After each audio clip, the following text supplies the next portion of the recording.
बच तो नहीं पाएंगे आप। जूही चावला से स्टार्ट करते हैं। Yes boss. मेरा हाथ छोड़ो राहुल, मुझे दर्द हो रहा है राहुल, मेरा हाथ छोड़ो। श्रीमान श्रीमती उसमें आती थी हाँ, अर्चना अर्चना पूरन सिंह भी जी। थी। हाँ केकू जी देखिए ना मेरे घर में ये ताला है, ये खुल ही नहीं रहा है।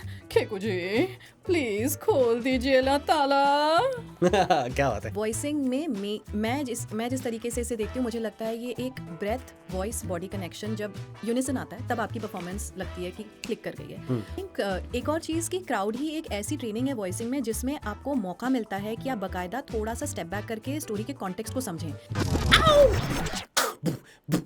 बल्ले बल्ले शावा शावा, एक बार फिर से आ गया राजेश कावा वॉइस एक्टिंग की जुगलबंदी का अद्भुत, अविश्वसनीय, अलौकिक, असामान्य एपिसोड लेकर।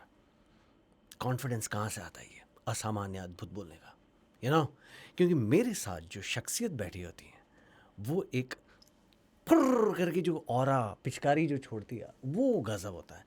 तो आज मेरे साथ जो कलाकार हैं, आप समझ रहे हैं, फीमेल वॉइस आर्टिस्ट, एक्ट्रेस, या बहुत सारे गुण हैं उनमें, उनसे बात करके पता चलेगा। लेकिन जिनके लिए सारे प्रोड्यूसर हमेशा हर किरदार के लिए कहते हैं हाँ वो है नेहा। सॉरी विचित्र राइमिंग के लिए। तो नेहा आपका स्वागत है वॉइस एक्टिंग की जुगलबंदी में। Thank you Raju, thank you so much. What a wonderful introduction और क्या कमाल की energy, full power. Full power, बस यही हैशटैग चलता है अपना। तो नेहा जी कैसी हैं आप? बिल्कुल बढ़िया, मदमस्त। अद्भुत, यही होना चाहिए।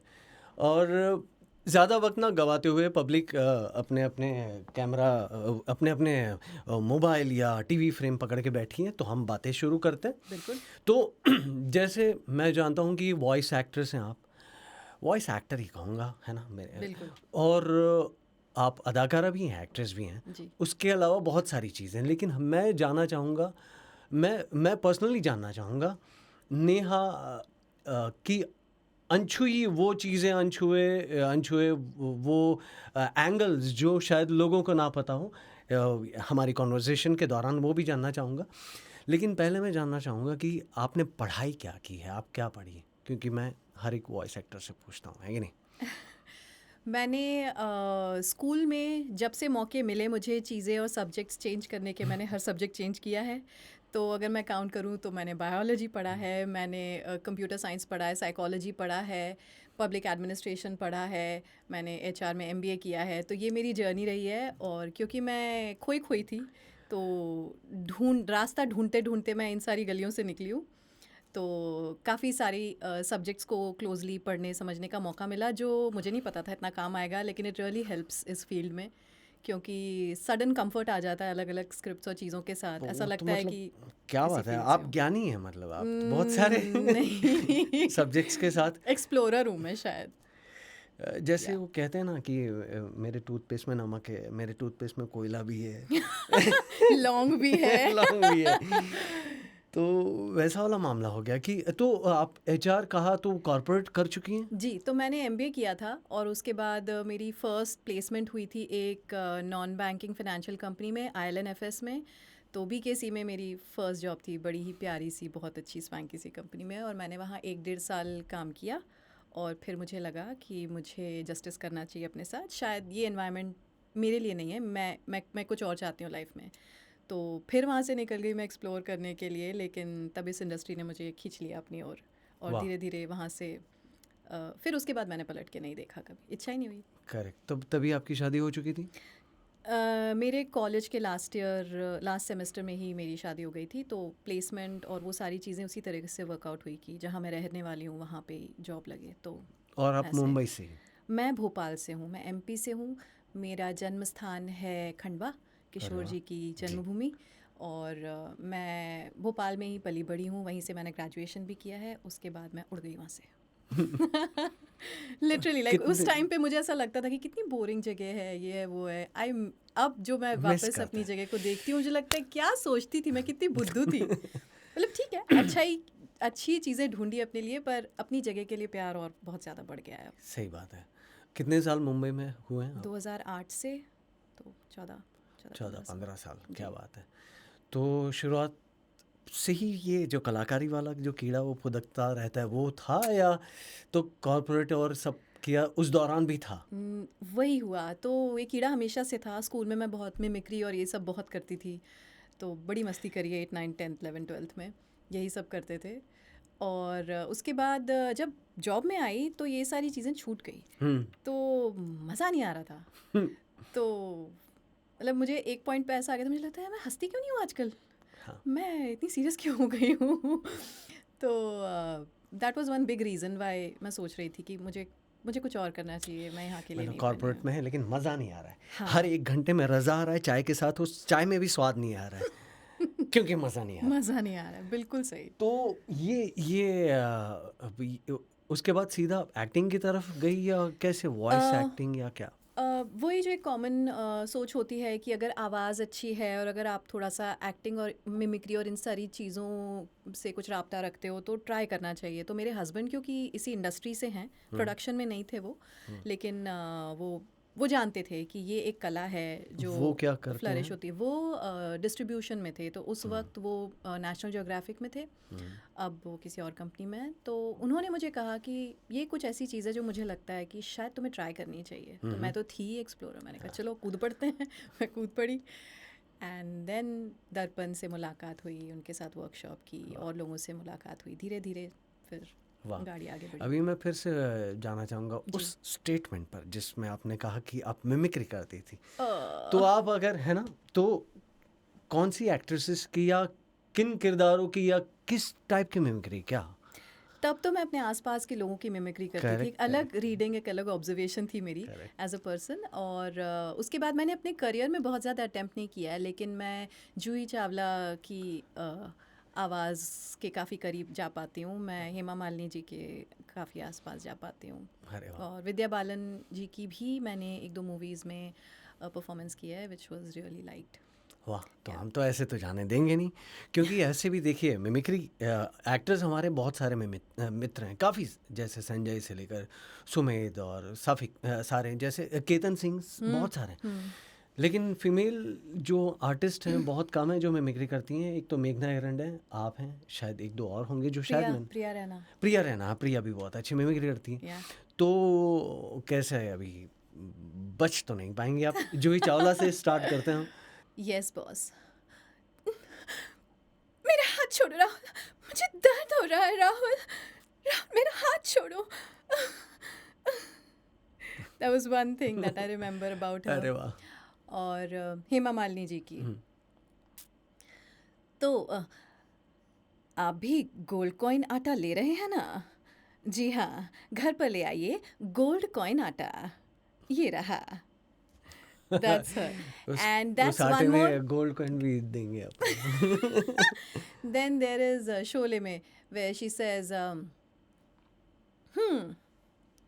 हाँ तो बाबूजी, कहाँ जाना है? रामगढ़, सीतागढ़, प्रेमपुर? बताइए, जाएंगे कि नहीं जाएंगे? अगर नहीं जाएंगे तो कोई बात नहीं, वैसे मुझे ज़्यादा बोलने की आदत तो है नहीं, लेकिन हाँ हाँ नहीं गए तो कोई ज़बरदस्ती तो नहीं हो जाएगी, ऐसा तो नहीं है कि बसंती से झगड़ा हो जाएगा? कोई बात नहीं, वो तो स्टेशन से निकले, मैंने सोचा टांगा करोगे तो पूछ लिया। देखो साहब जी, ये गांव है, यहाँ पे सिर्फ बसंती का टांगा ही चलता है, कोई मोटर गाड़ी नहीं कि बैठे और गर्र से चल दिए। क्या बात है, मतलब पूरा का पूरा सीन नज़र के सामने आ गया। डायलॉग्स याद है आपको? वरना Kind of. अपनी तो दिक्कत होती है, हम लोग को हाँ। डायलॉग्स याद नहीं रहते हैं आप क्योंकि मुझे बताते तो मैं याद करती, शायद मैंने इम्प्रोवाइज भी कर दिया हो बीच में, मुझे पता नहीं। अच्छा था। और भी कुछ नाम लिया था आपने किसी का, तो कोई तो या एंड हमारी एक बहुत ही विद्या मशहूर बालन भी कुछ कमेडियन कहा विद्या आपने? बालन मैंने हाँ। किया था, पर आई थिंक वो मूवी में ऐसे मुझे कोई डायलॉग्स उनके याद नहीं हैं, हाँ। लेकिन बड़ी अच्छी कमेडियन है हमारी इंडस्ट्री की, एक जो कपिल जी के शो में आती हैं, हाँ हाँ। तो वो एक शो का हिस्सा थी। वो मेरा बहुत ही पसंदीदा शो था, श्रीमान श्रीमती, उसमें आती थी हाँ, अर्चना अर्चना पूरन सिंह जी। अच्छा।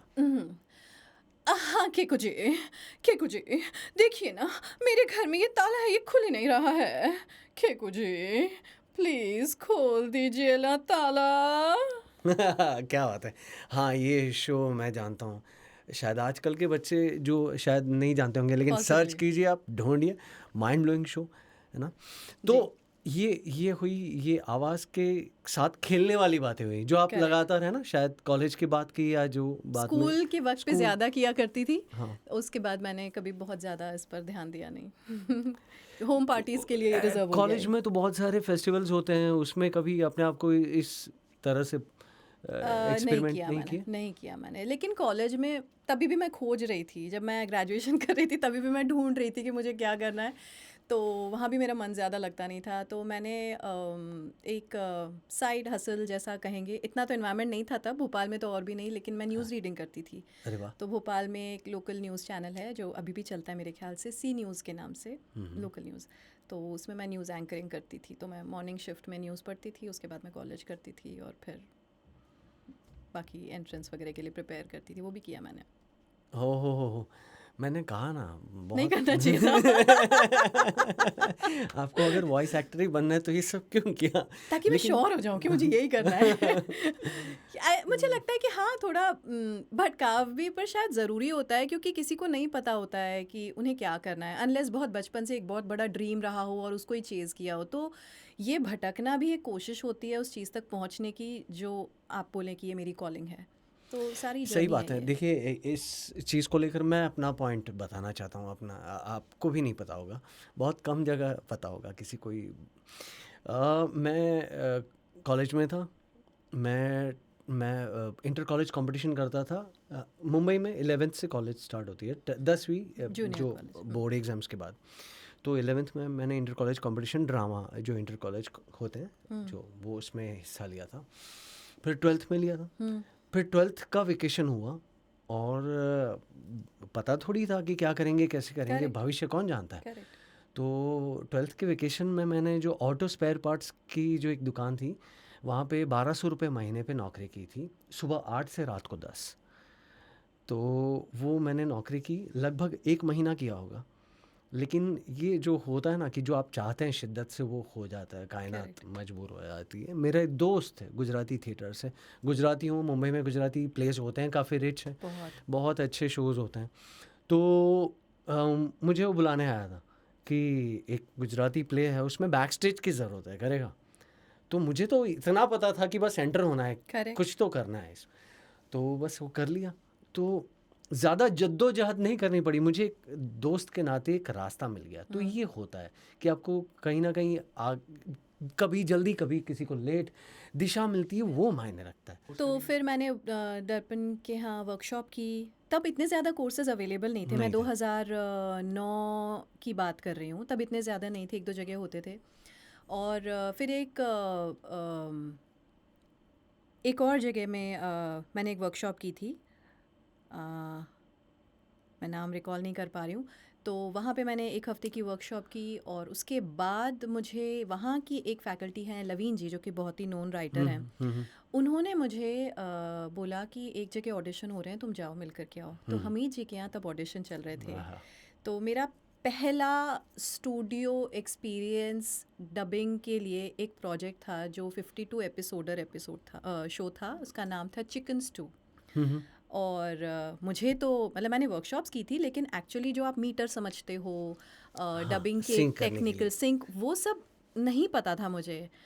बट हमीद वॉज हम्बल है ना, उन्होंने मुझे ऑडिशन के लिए बुलाया, और उनको ना आवाज़ चाहिए थी जो चिकन से मैच करे। वो जो भतीजा था उसका कैरेक्टर मुझे करना था, विनोद जी करते थे चाचा का ये कैरेक्टर। कब की बात है? 2009 की ही बात है, 9 या 10 की। और फिर उन्होंने कहा आप ऑडिशन, तो उसकी ना आवाज़ कुछ ऐसी थी, चाचू चाचू मुझे भी पीना है जो आप पी रहे हो, ये उसकी आवाज़ थी। और वो पूरे शो में ऐसे ही बात करता अरे था। रे रे रे। और मुझे नहीं पता था, मतलब मैं तो नई थी, एक्साइटमेंट था, करना है, मौका मिल रहा है, ऑडिशन करने मिल रहा है भाई किसी मेन कैरेक्टर का शो में। तो मेरे लिए तो ऐसा लगा, मुझे तो चल पड़ी। तो भाई साहब, लेकिन जब रिकॉर्ड होता था एपिसोड, तो एक एक एपिसोड को मैं 4-4 4.5 घंटा ले लेती थी रिकॉर्ड करने के लिए ना। अमीर वॉज सो काइंड, वो मुझे ऐसा फील ही नहीं होने देते थे कि मैं कुछ बहुत ज़्यादा समय ले रही हूँ। तो काफ़ी लंबे अरसे तक मुझे लगा कि हाँ, इतना ही टाइम लगता होगा रिकॉर्ड होने के लिए। मुझे कभी कोई प्रेशर फील नहीं हुआ, कुछ नहीं। तो वहाँ से मेरी शुरुआत हुई, पर वो इतना अच्छा एक्सपीरियंस था, क्योंकि एक तो प्रेशर नहीं था, दूसरी बात धर्मेंद्र जी इंजीनियर थे, हाँ, उनके साथ तो हम काफ़ी सारी चीज़ें इम्प्रोवाइज़ करते थे। उस शो में संकेत भी था, अनामय भी थे। तो काफ़ी मज़ेदार था, बहुत कुछ सीखने को मिल गया। एक छोटे से स्पैन में कुछ महीनों में बहुत सारी चीज़ें एक ही शो के थ्रू मुझे लर्न करने को मिली and that was a great experience. उसके बाद मुझे बहुत समय तक कोई काम नहीं मिला उसके बाद मुझे पता चला कि क्राउड डबिंग होती है, वहाँ से आपको सीखना पड़ता है और फिर क्राउड वो डबिंग एक के मौके स्कूलिंग का मिले। हिस्सा है कभी। बहुत ही ज़्यादा, और मैं मुझे लगता है वो इतनी प्यारी चीज़ है ना, बड़े प्यार से आप छोटी छोटी चीज़ें सीख लेते हो, लोगों को ऑब्जर्व करते करके कितना कुछ सीख लेते हो। जब इंजीनियर रिकॉर्ड कर रहा होता है, आपको रोकता है, लाइंस मैनेज करता है, तब आप ये सब चीज़ें पिकअप करते हो कि स्पीड कितनी मैटर करती है, जी लेंथ कितनी मैटर करती है, आपके स्पीच में आप उसको कैसे चेंज कर सकते हो करेक्ट। In a line. और आई थिंक एक और चीज़ कि क्राउड ही एक ऐसी ट्रेनिंग है वॉइसिंग में जिसमें आपको मौका मिलता है कि आप बाकायदा थोड़ा सा स्टेप बैक करके स्टोरी के कॉन्टेक्स्ट को समझें, जी क्योंकि स्पेस और एनवायरनमेंट को अदरवाइज हमारे पास टाइम नहीं, हम टाइम ही नहीं जाते होता, हैं, स्क्रिप्ट डेडलाइन। मिली, चालू। सो वो चीज़ उस दौरान अगर शुरुआत में ही कोई ये चीज़ें सीख पा रहा है और वो ऐसे मौके मिल रहे हैं तो बहुत अच्छी चीज़ है, बहुत करना चाहिए, ये मौके मिस नहीं करने चाहिए। हाँ, थोड़ा लेंदी होता है but I think that is what training is. तो उसके बाद आप क्राउड कुछ फिल्मों में, क्राउड सीरीज मैंने में? किया काम, मैंने सरकार मूवी में भी मैंने क्राउड में काम किया था, चंपा जी के थ्रू उन्होंने मुझे बुलाया था। और लेकिन उसके बाद फिर धीरे धीरे शोज़ मैं करने लगी थी, सेकेंडरी कैरेक्टर्स किए, उनके लिए मुझे बुलाया गया। सुब्रोतो थे तब साउंड एंड विजन में, हाँ उनके साथ काफ़ी सारा काम किया था और धीरे धीरे चीज़ें पिकअप हुई। फिर हमीद जी ने और बुलाया मुझे, प्राइम फोकस में बुलाया, फिर तो एक के बाद एक के बाद एक के बाद धीरे धीरे and the rest is the history. नहीं, ऐसा नहीं है चल रही है जर्नी। नहीं नहीं, मैं अच्छा, वो कौन सा साल रहा होगा इनके लिए वसंत जी के साथ हमने ऑडियो ड्रामा किया ओह! था, वो शुरुआत की भोपी जी बात के, थी।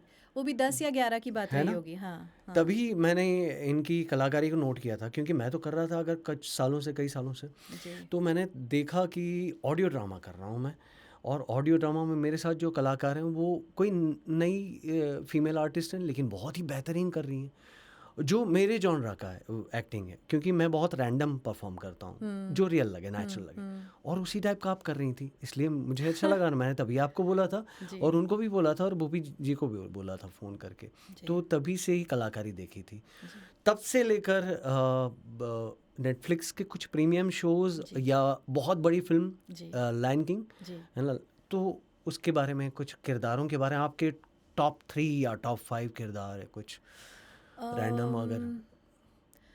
लायन किंग में नाला को आवाज़ देना, बैटमैन 22 में कैटवुमन को आवाज़ देना, वाह, शी हल्क की आवाज़, ओहो, और आर्गाइल में आवाज़ देना लीड एक्ट्रेस को, हॉब्स एंड शॉ में आवाज़ देना लीड एक्ट्रेस को। तो वाह, ये सारी चीज़ें बहुत काफ़ी बहुत कुछ लिस्ट सीखने को लंबी, मिला अच्छी है। फिल्म है। हाँ, हाँ, लंबी नहीं और है लिस्ट परफॉर्मेंस पर। वाली कैरेक्टर, मतलब जी, हाँ वो जी। और कभी कभी ऐसा लगता है बीच बीच में कि एक ही तरीके के कैरेक्टर्स के लिए आवाज़ कास्ट हो रही है, लेकिन फिर सडनली कोई बोलता है कि आओ अब ये करो। तो ये बात मुझे बहुत क्या बोलूँगी, रिवॉर्डिंग लगती है कि किसी ने आपको किसी किरदार में सुना देखा नहीं है, पर उसे लगता है कि आप ये चीज़ कर लोगे, तो वो आप पे भरोसा करके आपको उस ऑडिशन के लिए बुलाता है और फिर आप कर पाते हो। वो एक एफर्मेशन है फिर।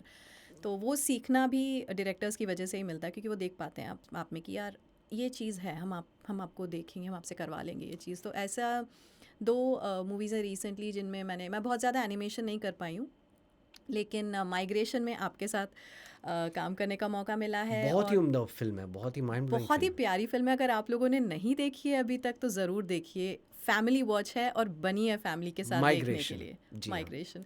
और कुंग फू पांडा में मैंने कमीलियन को आवाज़ दी है। वाह, वो अपने आप में एक ऐसा कैरेक्टर है जो बहुत अलग सी आवाज़ में, अलग से रूप में, नेगेटिव रोल में है, तो वो करने में बहुत बड़ा अलग मज़ा सी आया। आवाज़ मतलब क्या कुछ? कमीलियन जो है वो एक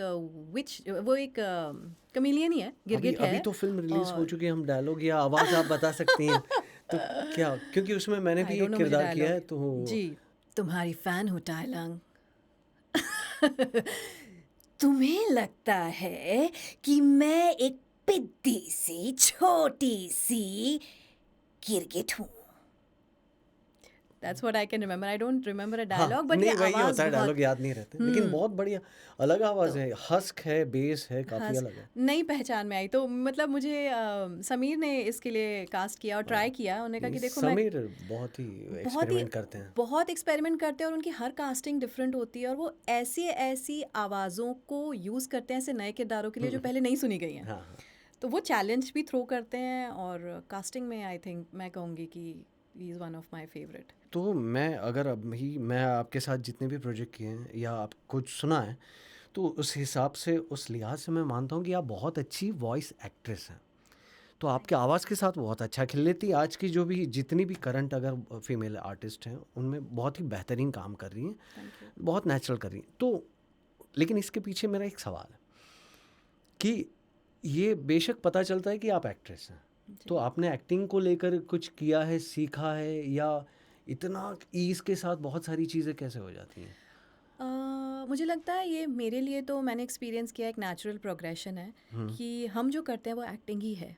अब वो अलग बात है कि हमारी सिर्फ आवाज़ सुनाई देती है, जी, हम जो एक्ट कर रहे होते हैं वो दिखाई नहीं देता नहीं है। देता अब। लेकिन वॉइसिंग में मैं जिस तरीके से इसे देखती हूँ, मुझे लगता है ये एक ब्रेथ वॉइस बॉडी कनेक्शन जब यूनिसन आता है तब आपकी परफॉर्मेंस लगती है कि क्लिक कर गई है। हुँ, और जब आप इस एस्पेक्ट में ध्यान देने लगते हैं कि आप फिजिकलिटी को इंक्लूड करने लगते हैं उसमें और अपनी पूरी बॉडी प्रेजेंस को इन्वॉल्व करते हैं, तो आप एक एक्टर कहलाते हैं। अगर आप दिख जाएं तो आप थिएटर या स्टेज एक्टर हैं, स्क्रीन एक्टर ना दिखे तो आप वॉइस एक्टर हैं। सही बात है। तो इसलिए ये दो दो चीज़ें अलग नहीं लगती मुझे।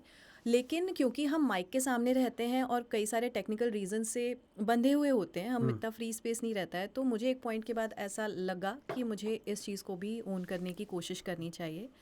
और जैसा कि आप भी मानते हैं, मुझे भी ऐसा ही लगता है कि किसी भी चीज़ में, और आज की एज में जहाँ इन्फॉर्मेशन और कॉन्टैक्ट्स इतने एक्सेसिबल हैं, ये मायने नहीं रखता कि आप पहुंच जाओ उस जगह पे जहाँ काम हो रहा है, आपकी तैयारी मायने रखती है। करेक्ट।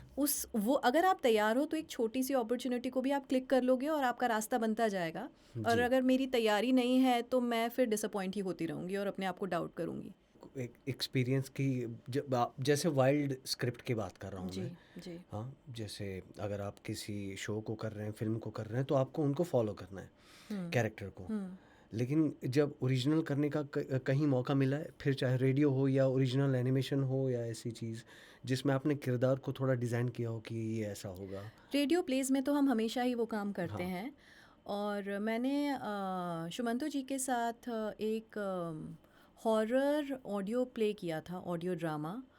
और वहाँ पे उसमें फ़ीवर में हाँ जी, क्या वो सच था? क्या वो सच था। हाँ, करेक्ट, उसमें भी। करेक्ट, उसमें भी मैंने आवाज़ दी थी। हाँ, वो एक मौका था। और अगर इससे मुझे याद आता है, रिसेंटली मैं बात करूँ तो ऑडिबल के साथ एक शो था। उसमें मैंने चिल्लाहट जो किया गया ना, एक हॉरर शो था, और उसमें वही सारी चीज़ें करनी थी। मीनाक्षी का किरदार था जो एक बहू होती है और वो अपने ससुराल में जाने के बाद उस पर बहुत सारी प्रताड़ना होती है और उसे गोस्ट्स दिखते हैं। तो वो चीज़ थी जो हमें खुद डेवलप करनी पड़ी, क्योंकि स्क्रिप्ट में प्रेजेंस नहीं होती, स्क्रिप्ट में शब्द होते हैं, हुँ, प्रेजेंस आप लेकर आते हैं उसमें हुँ। As voice actors. सो ये 2-3 चीज़ें हैं। आप बहुत ही बढ़िया काम कर रही हैं, ऐसे ही एंटरटेन करते रहिए। लेकिन हमारी शो का नाम है वॉइस एक्टिंग की जुगलबंदी, ओके। ठीक है? तो हम यहाँ पे ना मैं अभी पिछले हफ्ते मैं यहाँ जुहू बीच गया था, समंदर किनारे। तो मैंने एक जादू सीखा है। तो आप ना ऐसा करेंगे ना, तो आपके पास ना स्क्रिप्ट आ जाएगी। Is it? यस, मैं करके देखूं? हाँ करके देखिए। ऐसे ऐसे रखिए हाथ, ऐसे हाथ रखिए, ठीक बस। है। हाँ राजू, कैसे? ऐसे। कमाल कर दिया यार, ये तो आपको सिखाना पड़ेगा। हाँ तो मतलब ये इसके लिए एक नहीं, मैं, दो। Yes yes, package. इसके लिए तो अद्भुत मैं कोर्स शुरू करने शुरू वाला हूँ करने कि आप वाले हैं आप। हाथ में स्क्रिप्ट कैसे ला पाएंगे। तो ये मेरे मित्र अनुराग पराशर ने लिखी है, बहुत ही अच्छा मित्र है, बहुत ही अच्छा डबिंग डायरेक्टर भी है, और डायरेक्टर है, राइटर। अच्छा राइटर है। तो उसने लिखी है। बिल्कुल। इसको आप एक सीन समझ लीजिए, घटना, एक वाकया, एक स्टोरी, एनीथिंग बस। लेकिन ये कुछ किरदार हैं, फीमेल किरदार आप निभाएंगी, मेल जो है मैं निभाता हूँ। और ब्रैकेट में जो चीज़ें हैं, इंस्ट्रक्शन शायद छोटी मोटी या डायरेक्शन पॉइंट ऑफ व्यू मैं बोल दूंगा, ठीक है? ज़रूर।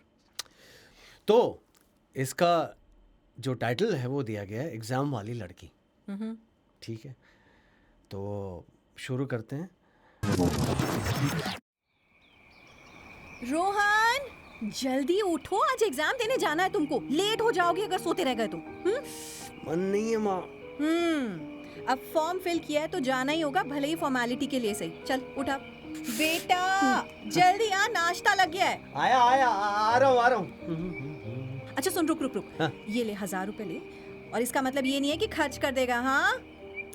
इमरजेंसी के लिए, समझा ना? खर्च मतलब इमरजेंसी में ही तो खर्चे होते हैं माँ। आप ना ठीक है, अभी मैं अच्छा जाऊँ? चल ठीक है, हाँ, जा जा। All the best. Thank you, love you, bye माँ। ये ओ ए ऑटो रिक्शा। अरे रुक गया, आगे जाके हैं लुका छिपी मेरे साथ केंद्रीय विद्यालय ले चल मेरे भाई। अरे आलम बाग वाला। हाँ चल, पहले चाय पी लेता हूँ। अरे अरे बच अरे गई। लग गई। आप ठीक तो हैं? हाँ, बस हल्की सी मोच है। मोच, आउच। आउच।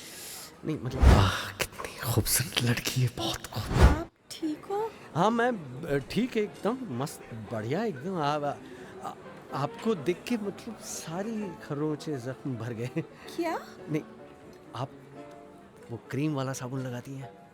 हाँ हाँ हाँ हाँ, नहीं मतलब छोड़िए, एग्जाम देने आई हैं?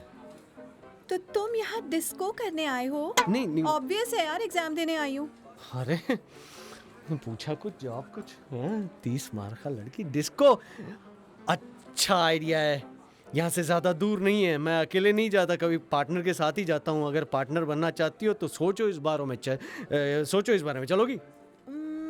मैं? हाँ, अब अरे आज मेरा एग्जाम है। रोज होता है मैं कुछ करना चाहती हूँ लाइफ में। लाइफ। ख्वाब हैं कई सारे, डिस्को करके इन ख्वाबों को खिसको नहीं बोलना है मुझे। बेटा रोहन जानने मत दे, यही तेरी मोबाइल का सिम बनेगी, यही है अजीम।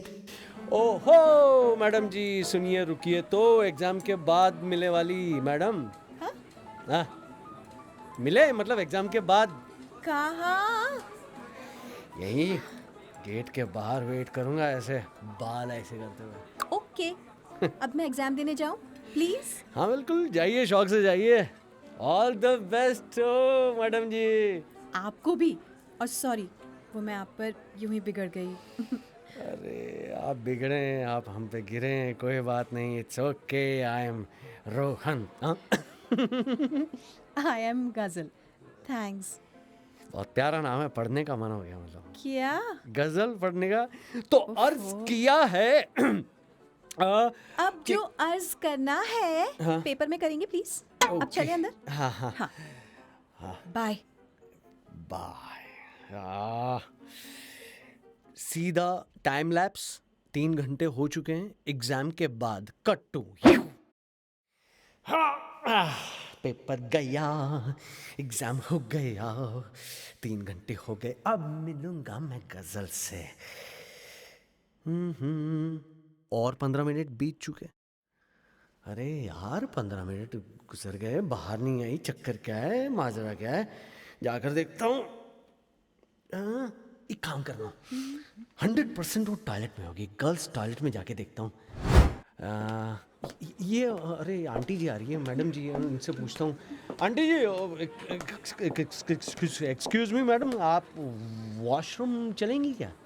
बदतमीज। ओए माँ, अरे सुनिए ना मैडम जी, यहाँ वहाँ आप देख रही हैं क्या, मेरी बात सुनिए। मेरा मतलब वो था कि आप क्या वॉशरूम जाकर ये देख सकती हैं कि अंदर कोई है या नहीं है, बस इतना पूछ रहा था मैं। मतलब मेरी एक दोस्त गई थी ना आधा घंटा पहले, तो अभी तक निकली नहीं है, तो वो ओफो बेटा, पहले क्यों नहीं बोला? बेटे। सॉरी बेटा, तुमसे पूछा ही नहीं थप्पड़ मारने से पहले। मैडम अंदर गई हैं और 2 मिनट के बाद वो भागती हुई बाहर। रन, ये बम कहाँ से आ गया मम्मी? ये मैडम तो भाग गई मैडम। साइमल्टेनियसली बम की जो टिक टिक वाली आवाज़ है वो बढ़ती जाती है, टिक टिक टिक अरे मम्मी आवाज बढ़ गई, भागो टाइम बम है। और बम ब्लास्ट होता है, धड़ाम। इतनी जोर की आवाज कि कान के पर्दे हिल गए और भी बहुत चारों तरफ बिखरा पड़ा था। अरे ये तो बिल्कुल टीवी पे जैसा दिखता है वैसे सब कुछ है, तबाही। गजल गजल बेटा बेटा बेटा, आंटी आंटी आप ठीक है? तुम ठीक हो? हाँ मैं ठीक हूँ आंटी। वो गजल वो मेरी। हाँ हाँ, आओ आओ चलो। हाँ? मास्क लगाओ पहले। बस मास्क तो है नहीं क्या? चलो चलो चलो, जल्दी जल्दी बाहर निकलो, सब निकलो यहाँ से। और यहाँ पे पुलिस आ चुकी है और पुलिस सबको बाहर भगा रही है। चलो चलो चलो, जल्दी, इस तरफ धुआं ज्यादा है, बाहर निकलो बाहर निकलो। ओ, नाम क्या है बेटा? रोहन। ओ, कोई मरा या जख्मी तो नहीं हुआ? तुम्हारा दोस्त वोस्त कोई है? नहीं, वो पता नहीं, अभी तो ठीक है। दुपट्टा और चूड़ियाँ, कहीं ये बमदास गजल ने तो नहीं करवाया? कौन थी वो? मामूली सी लड़की या कोई आतंकवादी या क्या? उसका यही सपना था ना, मासूमों की जान लेना। लेकिन खुद को कोई कैसे मार सकता है यार? खुद को उड़ा दिया यार। वो मैडम जिनको मैंने अंदर भेजा, उनको पता होगा उन्होंने क्या देखा, वो वही बता सकती हैं। फिर से आंटी को ढूंढता हूँ। अरे हाँ हाँ आंटी आंटी, अरे कहाँ भाग रही हैं आंटी? अरे हाँ क्या क्या? मतलब क्या हुआ? आपने कुछ देखा अंदर क्या? बताती हूँ, रुको। हाँ? मैंने देखा, हाँ? एक लड़की हाँ? बड़ी खूबसूरत सी थी, प्यारी सी थी, खुद के ऊपर बम बम बांध कर खड़ी हुई थी। मैं वही देख करके भागी बेटा। क्या? तो वो क्या? रोहन, रोहन, ये कौन बुला रहा है मुझे? ये आवाज, ये कौन? रोहन, इधर इधर देखो पीछे। अरे हाय। एग्जाम वाली लड़की गजल। अरे तो तुम जिंदा हो? बम ब्लास्ट हुआ, अंदर बम धमाका। क्या? अरे यार रुको ना, मैं समझा दूंगी सब, पहले यहाँ से चलो। कहाँ? तुमने कहा था ना यहाँ पर डिस्को है पास में कहीं, है ना? अरे हाँ। वहीं चलते, चलो। अरे ये चलो। बम ब्लास्ट वाला मसला समझ में नहीं आया मेरे को। क्या? क्या क्या? नहीं कुछ नहीं। ये हाँ, ये डिस्को आ गया। अरे भगवान। अब बताओ क्या जानना चाहते हो? यही ना कि वहाँ वॉशरूम में क्या हुआ था? हाँ, अरे मेरे दिमाग की लस्सी बन गई है, तुम बियर पी रही हो। बताओ ना, मैं जानना चाहता हूँ, बताओ क्या हुआ। पहले मुंह बनाना बंद करो, ओके? अरे यार। फिर बताऊंगी। हाँ बोलो। देखो एक्चुअली हुआ क्या, हम्म मैं ना एक आतंकवादी। आतंक? सुनो, पर मुझे बिल्कुल अच्छा नहीं लगता लोगों की जान लेना, बिल्कुल भी नहीं। और खुद को उड़ाने का तो सवाल ही नहीं उठता यार।